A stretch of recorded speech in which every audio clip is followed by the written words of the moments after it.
Alright guys, we're talking about the HiPoint Firearms C9 in 9mm. Interesting, this pistol is a polymer frame, blowback design. It's got a 3.5-inch barrel.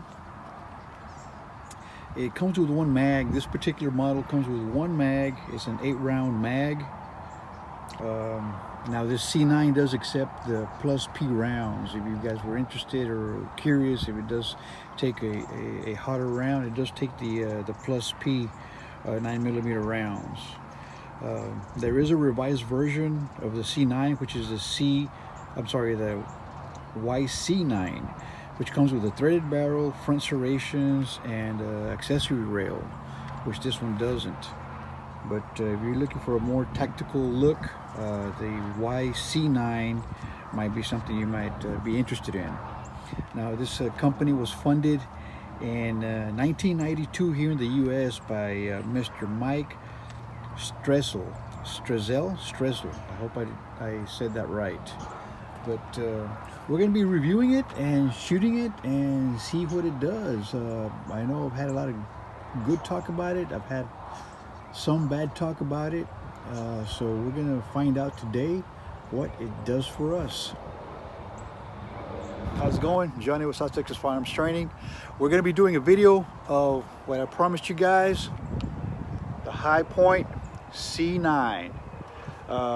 Fresh out of the box, no modifications, no oiling or anything. It's going to be an 8-round magazine. It's Federal 115 grain. So let's see what it does.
Alright guys, so there you have it, the HiPoint C9 in 9mm.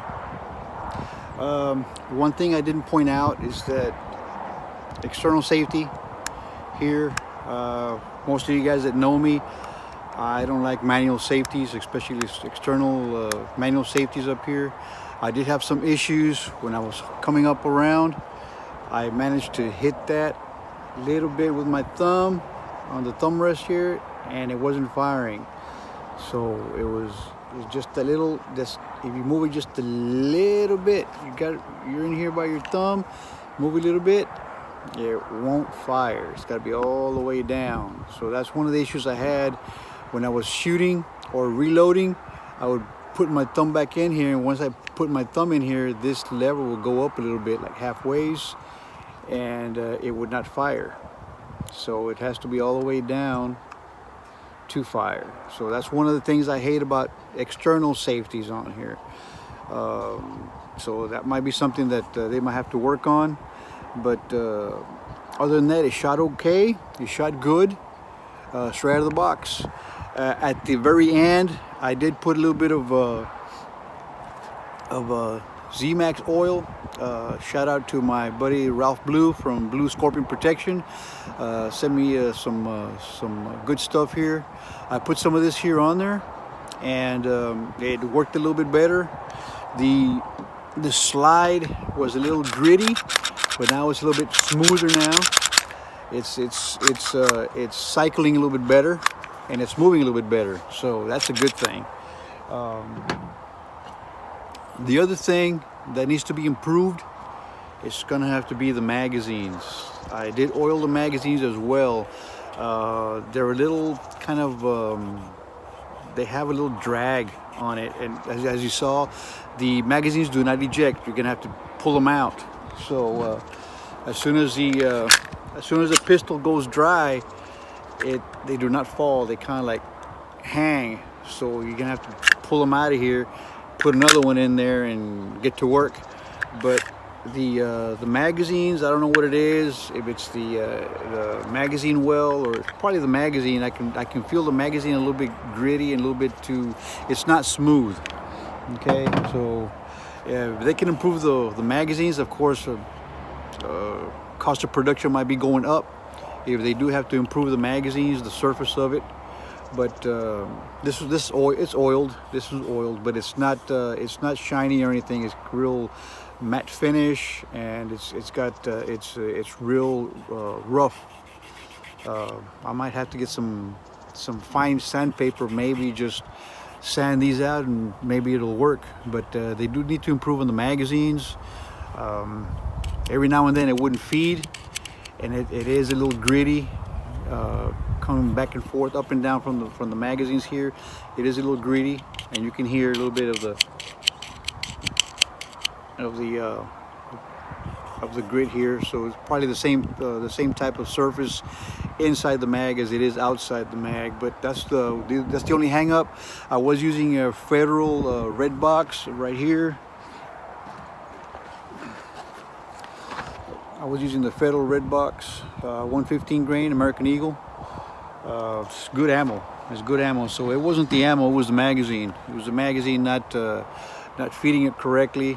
But the tap rack method worked, and I was back in service. So other than that, for $200, guys, this is a good little starter pistol.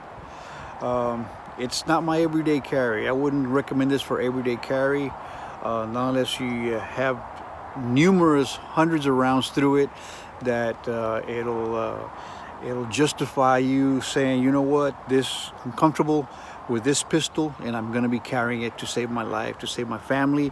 But I would not carry this for everyday carry, everyday use. This will be probably for practice, range time, having fun like I did today.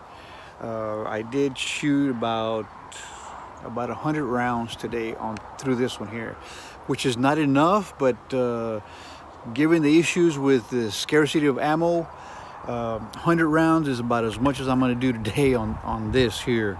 Okay. If it were a brand new Glock or an HK or a Smith & Wesson or something like that, maybe I'd go a little more than 100 rounds. But for today, 100 rounds will suffice for this pistol here. It's a good little pistol. It's a good little pistol to be tinkering around with and having fun at the range or anything. It was accurate. I shot the green target up there at 15 yards, and it was dead on, right on where I was aiming. So point of impact is point of aim is point of impact on here. Those are good little sights right there. You can see those sights right there. Those good sights. The trigger is a little gritty, but it's on point. As soon as it breaks, you're gonna have a good clear shot. It is a good little pistol. It is a good little pistol. Contrary to all the negative talk out there, it did its job. It performed, as you saw in the videos. It performed well. Rapid fire. A couple of hiccups here and there, but the tap rack, and it solved the issues. But other than that, I think they need to fix and improve the magazines. If they do that, they're gonna have a nice little pistol here. So until then, guys, train how you'll fight.